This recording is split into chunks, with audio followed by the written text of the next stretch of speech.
Good morning. I'm Rohit, and welcome to Contemplations on Rumi. Today's soulful contemplation is going to be about one of Rumi's poems that is called Be Melting Snow. Um, I've always had a great fascination for Rumi's poetry, and I think that this one really says a lot of what his work is about, and that is understanding consciousness from a whole different perspective. We've been taught that consciousness is all about peace and enlightenment and wisdom. Rumi takes it to a whole different level. In fact, the entire school of bhakti, which is also part of Hinduism, sees enlightenment entirely differently. What is called the dissolution of the ego in Buddhism and many of these other practices like Advaita and Vedanta are seen very differently by those who talk about devotional love. So before going into it without going into any further, let me first read you the entire poem and leave you with its mystery and then unpack it for you. How's that? I was thinking of trying it out a little differently today. So, all right, let's get started. It's called Be Melting Snow.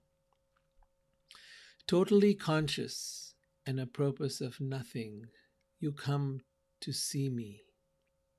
Is someone here, I ask? The full moon is inside your house. My friends and I go running out into the street. I'm in here, comes a voice from the house. But we aren't listening. We're looking up at the sky. My pet nightingale sobs like a drunk in the garden. Ringdoves scatter with small cries. Where? Where? It's midnight. The whole neighborhood is up and out in the street thinking. The cat burglar has come back. The actual thief is there too, saying out loud, yes, the cat burglar is somewhere in this crowd. No one pays attention. Lo, I am with you always means when you look for God, God is in the look of your eyes, in the thought of looking, nearer to you than yourself, or the things that have happened to you. There's no need to go outside. Be melting snow. Wash yourself of yourself. A white flower grows in the quietness. Let your tongue become that flower. Now, if that seemed very esoteric and if that didn't quite make sense to you, I don't blame you at all, because there is a very deep hidden mystery in Rumi's poetry. And to understand it deeply, one has to have really dived deep into this way of thinking. It's not something that, this is not how people normally talk, and this is not revealed at the surface. If you try to read it at the surface, it will appear mystical and interesting, and then you put it down like, yeah, right, okay, whatever. But I tell you that in here is a deep philosophy, a deep spirituality, a deep sense of how to go forward in our spiritual path. And he's showing us the way. And so be with me as I unpack this for you. Totally conscious and aware of nothing, you come to see me. You come to see me. Is someone here? I ask. Is someone here? So when you come to see someone, you say, hey, knock on the door. Is there someone home? And so you've come to see me and you ask, is someone here? And I say to you, yes, the moon is here. The full moon is inside your house. This is not just my house, this is your house as well. And the full moon is here waiting for you. Welcome, all of you that are here. Really appreciate having you. So the full moon, what does that full moon represent? Consciousness, awareness, the soul, God is right here, right? So you ask me, who is here? God is here. Consciousness is here. The essence of life is here. You come looking for me. You know how often it is that we go and meet someone, or we have a friend, or we have a lover, or we have a partner. And this tragedy is that we don't really know them. We know their attributes. We know that they look a certain way. We know they have certain personality. We know they have certain quirks, things we like, things we don't like, things that trigger us, things that hurt us, things that bother us, and things we love about them as well. But all we're relating to there is the body and the mind and the ego. We still haven't met them. We haven't met them. You don't know me. To know me, you have to go past that which is known. You have to go past that which you see and hear and touch, and all that your preconceived ideas, or your preconceived, whatever your ego is looking through your eyes and is hearing me with your mind. To know me, to know you, for me to know you, for you to know someone else, you have to go past your thinking, past your conceptions. You cannot see the real person. The real person is hidden. So you could say, I've spent 20, 30, 50 years with someone, but in truth, did you really know them? No, not really. I'm sure some people have met with that spiritual essence that that person is, but very rarely is it revealed, and very rarely is it known, and very rarely do we ever relate to it. But I digress. Let's go back into Rumi. So then he now paints this scenario about, is someone here?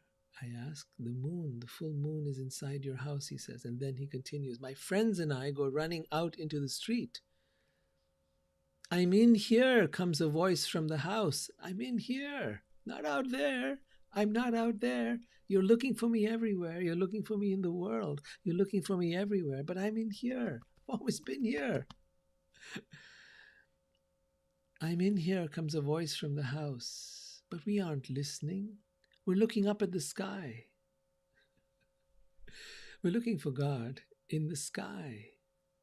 We're looking for God as being somewhere out there when God was in here all along. We're looking for ourselves in another, or we're looking for ourselves in the world, and we're looking for ourselves in our body. We look at ourselves in the mirror, but ourself was never there. And when we look for God, God was never in the sky. Why would God sit in the sky, for goodness sake?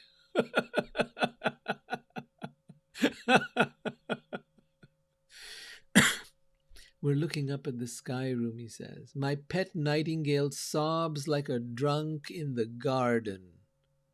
Poor nightingale. Even the nightingale knows that you're just bullshitting yourself. You're just sitting in an illusion, looking up at the sky. Ring doves scatter with small cries. Where, where, where, where, where, where? Everyone is looking. Where? Where are you? Where is God? Where? It's midnight. The whole neighborhood is out and in the street thinking that cat burglar has come back. Now that we're out in the world. We're looking for happiness in the world. We're looking for love in the world. We're looking for God in the world. We're looking for ourselves to be defined and understood in the world. Now we get caught up with the world. And now we get caught up with all the dramas that are going on. Oh, somebody killed someone. Someone did something. Someone stole something. So the cat burglar, Rumi gets in, how the whole neighborhood is up and out in the street thinking, the cat burglar has come back. This is how we get distracted. We live in a world of distraction. And that distraction captivates us. Whether that distraction is our phones, whether that distraction is... So some people try to say, oh no, this technology, this has distracted us. And it's, no, we were distracted all the time. Let's get it straight. We were distracted by somebody walking by. We were distracted by something nice to eat. We were distracted by the weather. We were distracted all the time. And these technologies and things have only heightened that distraction. And you might say, well, then what? because the mind is constantly distracted. 5,000 years ago, when they wrote the Bhagavad Gita, he was talking about how the mind is constantly wandering here, there, everywhere. The mind is constantly in upheaval, constantly distracted, constantly going from one thing to the next, to the next, to the next, to the next. And therefore, the only way to attain peace was to train the mind to learn, and that was done by learning to focus it. I don't know how many of you know this, but that the real meaning of meditation, in fact, is dhyan. The word used in Sanskrit was dhyan. Dhyan meant focus. It meant focusing your attention to a point. And when you focus your attention to a point, be that a candle, be that your breath, be that a beautiful flower or a leaf, um, or anything really, or the eyes of your beloved, it could be anything.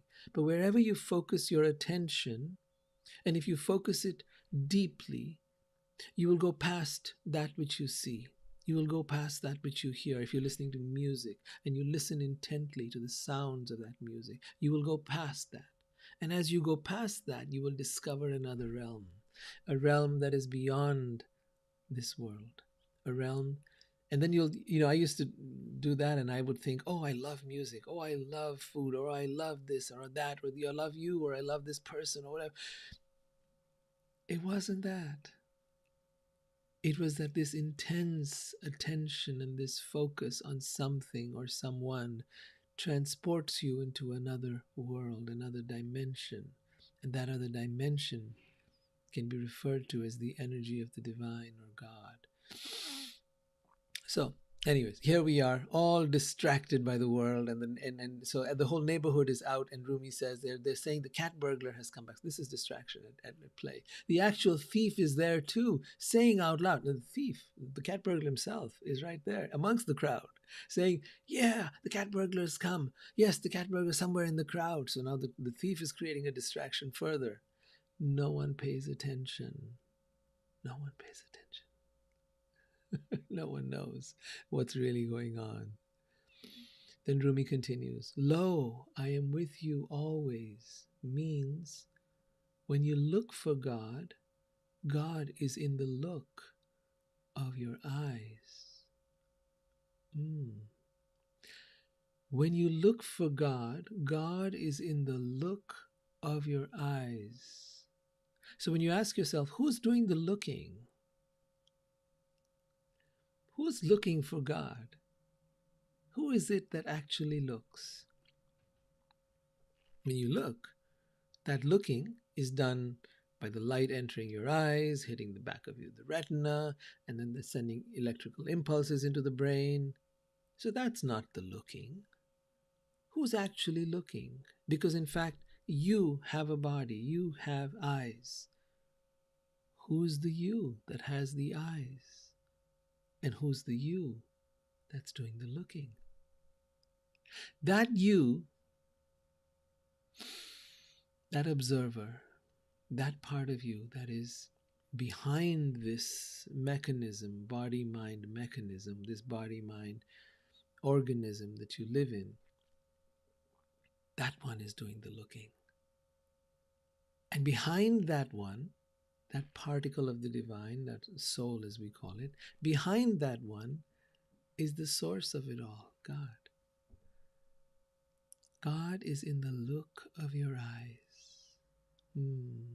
When you look for God, Rumi says, God is in the look of your eyes. So in other words, God is looking for God through you.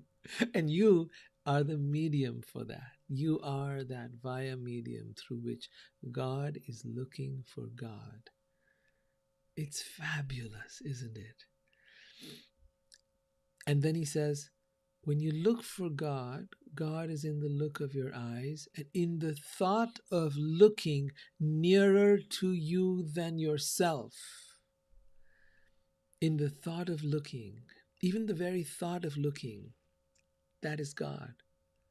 Even the very searching for God, that is God. We are here to find that which we came from, that which we are. And that cannot be found in our distractions in the world. It will only be found here within you. Hmm. Nearer to you than yourself. So, where is God? Nearer to you than yourself. God is nearer to you than yourself. Or the things that have happened to you. You know, we are identified so much with the things that have happened to us, with our stories, with our experiences, with he said this and she said that, and this happened and that happened. And all of that is distraction. All of that is taking us away from the real search, for the real reason that we're here, for the real cause of incarnation. Mm. The distraction of what has happened to you. He says there is no need to go outside. There is no need to go outside. Many great masters have become so identified with the inner world that the outer world has become just a mirage, has become non existent, has become unimportant, that all that happens out here is of no significance. Imagine that possibility. Imagine the possibility where if someone curses you, abuses you, insults you, hates you, you don't sit around saying, oh, this person is so toxic. Oh, this person, I never want to be around them. They're too negative. But in fact, you don't give a damn because you're not addicted to the validation of others. You're not addicted or requiring or needing the acknowledgement of those around you. And if you think you don't need it, try and see what happens when someone actually doesn't speak well of you or insults you or is mean to you or says something in a way that you don't like it to be said. See what happens, how your ego gets triggered and tripped up, and how it causes you to think, oh my God, I did something wrong. I need to make them happy. Or what kind of a jerk is that? I don't want to be around such people. I've got to set my boundaries. I've got to make sure that I never deal with people like this again. And you know what? The more you have those thoughts, the more they keep showing up in your life again and again and again, until you get the point, the message that life is trying to give you, that it's not about setting your boundaries, and it's not about trying to find better people, more positive people, less toxic people, or people who won't hurt you, or people who won't insult you, or people who won't. No, that's all your ego, and you're living caught up in its world. One who has become identified with the inner world, actually identified with it, actually immersed in it, actually lost in it, that person doesn't give a damn. Doesn't give a damn of what you think, of what anyone thinks, of what the mind thinks, of the judgment the mind might tell you. The mind might tell you, oh, you're not good enough. Something is wrong with you. You shouldn't be doing this. You shouldn't be doing that. Doesn't give a damn. How do you do that? How do you do that? Because, in fact, at this moment, I'm going to go one step further to say that we are addicted to our mind. We are addicted to our thinking. Thank you for sharing that, Amaribel, that they are our mirrors of what is inside us and we are theirs. And there's truth to that. And yet, I'm going to tell you that this is beyond that. This is beyond the mirroring of the world. Because, in fact, the mirrors that you speak of are the mirrors of our ego, and truly they are that. When people behave a certain way, they are mirroring our ego. But what is our ego doing constantly? What is our mind constantly doing? Whenever I come across people who tell me that, oh, this people are very, people judge me, criticize me, or that they're people pleasers and they're out to make others happy, I always ask them this question: how do you treat yourself? Do you judge yourself? And they'll say, oh, yeah, right, I do. Are you critical of yourself? Absolutely. I'm the most hard on myself more than anybody else. And I said, then we need to start there. That's the work. The work is to stop, because when you say mirror of yourself, they are our mirrors. Well, yeah, they're showing us what we do to ourselves. We judge ourselves, we criticize ourselves, we are hard on ourselves. And the way you do that, you get beyond that, is you put the ego in its place and say, hey, you don't even know me. You tell me I'm worthless, you tell me I'm not good enough, you tell me that I'm unlovable, or whatever else story the ego would like to tell you. And you say, you don't even know me. You don't know who I am. You have no clue. This is where you got what you get from Rumi. He says that what you've been looking for was never outside. It was here all along, right? It was the moon inside you. So there is no need to go outside, he says. There is no need to judge a person by their ego. No, go deeper, go deeper, go deeper into your friends, go deeper into your beloved, go deeper into yourself, and find the real you, because there is where the magic is. Rumi continues, be melting snow. That's the title of this poem. Be melting snow. Wash yourself of yourself. Hear these words. Hear these words very deeply and take them home with you today. Wash yourself of yourself. Whatever you think of yourself, that is the dirt. That is the muck. That is not letting you see the real you. Whatever you think you are or are not, that is the muck. That is think of it as dirt on a mirror, right? And that dirt on the mirror has to be cleaned so that you can really see yourself. Chaitanya said that the mirror of the heart needs to be cleansed. Cheto darpanamarjanam. And then you experience the real you. So whatever you think of yourself, whatever you think of the world, whatever you think of others, that is the dirt. Your thinking is the dirt that is not allowing you to see yourself, others, and the world. Your thinking, whether it is positive or negative, it doesn't matter. It doesn't matter what your thinking is. Hi, Gaurav. Lovely question. Where is God? And in fact, if you'd come in a little earlier, Rumi was saying in this, God is right here, right? Right here within you, right here within, like the moon. He described it in a beautiful way. He said, we're looking up at the sky, looking for God up in the sky. And he says, and we're even asking this about each other. He says, when I come to meet someone, I ask, where are you? And he says, the full moon is inside your house. The full moon, in this case, refers to God, is inside your house, means inside you. This is your house. This is not you. You live in this house. So in this house lies the real self. And that real self is an extension of God. So whether you want to find God or whether you want to find yourself, start here. Start here. This is the place. Instead, we're busy out, as he says, running out in the street and looking at all the other stuff and all the distractions of the world. So coming back to the point we were making here. And thanks for your questions. I really appreciate them. Feel free to keep asking. Wash yourself of yourself. It's very poignant. It's very deep. What is it that you think of yourself?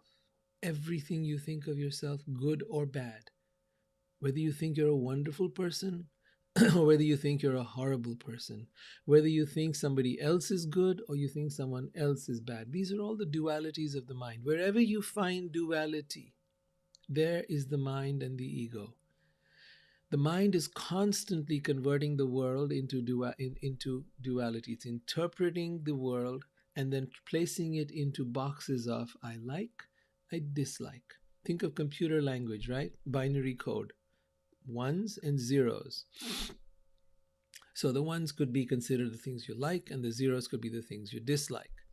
The point is that that binary code, that dualistic thinking, that system of dividing the world into that which is good and bad, right and wrong, that is the function of the mind and the ego. And wherever you find that, know that that is what you think, because that's what your mind has done. It has thought, analyzed, processed, and then divided the world into these categories.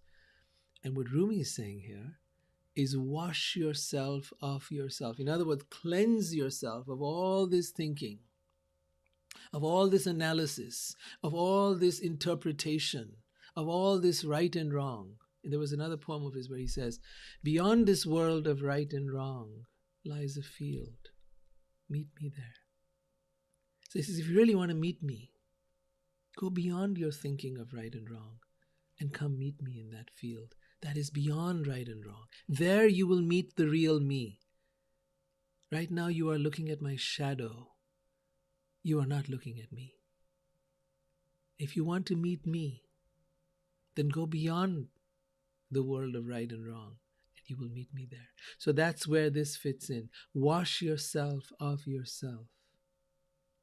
And then he continues, a white flower grows in the quietness. Let your tongue become that flower. Oh my God, this is beautiful. A white flower grows means the white is that significance of purity. White is that idea, no, not the racist white nonsense. The symbolism. The symbolism is of purity. The symbolism is of something that is a blank canvas, like white canvas. It has nothing written on it. It is an empty slate. That, a white flower, grows in the quietness. When you go in the quietness of your mind, you will find that white flower. And again, please don't take that literally. It simply means that you will find that place of purity, of emptiness, that place where you are a blank slate, ready to be written on. There is nothing known, and there is nothing to be known. In the Bhagavad Gita, Krishna says, knowing this, you will realize that there is nothing further to be known. Nothing further. There is nothing else. You have reached the summum bonum, the end point, the mountain crest of all knowledge. Where? Within yourself. When you have found that, then you will know that there is nothing further that needs to be known. What will you find there? Nothing. You will find, it's symbolized by this statement, a white flower grows in the quietness. Then he says, let your tongue become that flower.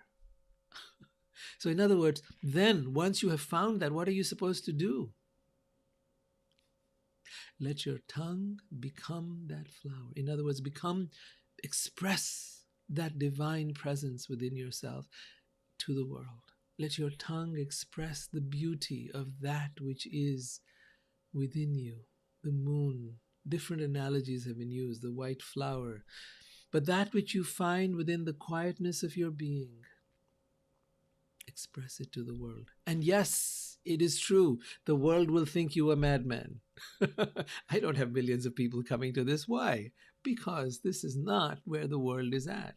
They're busy with the distractions. They're busy with all the different stuff of the world, and that is just as it's meant to be. So don't think that because you're expressing something about that inner quietness, that true being that you are, that true essence that is God, don't think that you're going to have millions of people interested in listening to you. Do it at your own peril. Perhaps they'll judge you to be a madman or woman. Perhaps they'll think of you as useless and futile, and they might think of you as inconsequential, and that's fine, because it doesn't matter. It doesn't matter what anyone thinks. So I find it fascinating that so many of you are here and that you find this relevant. I'd love to hear your thoughts, although we need to go beyond thinking, as we've said earlier. But at the same time, I'd love to have your feedback. I'd love to know where you find, where, how this connects with you, what this means to you, and what your interpretations might be. This is my take on what I'm reading in Rumi's poetry. I'm here every Monday talking about and reading his work, and diving into the deeper exploration of what he's referring to, the spirit, the deeper spiritual significance of his poetry. I think that a lot can be learned from what he's saying, and a lot can be learned from you. So I'd love to learn from you as well. Share with me. Tell me your thoughts. I'm here, always wanting to know more and more and more about these mysteries of the inner self and of God. So, thank you so much for being here. I'm in deep gratitude and look forward to seeing you again and again and again. Lots of love. Take care. Have a wonderful day.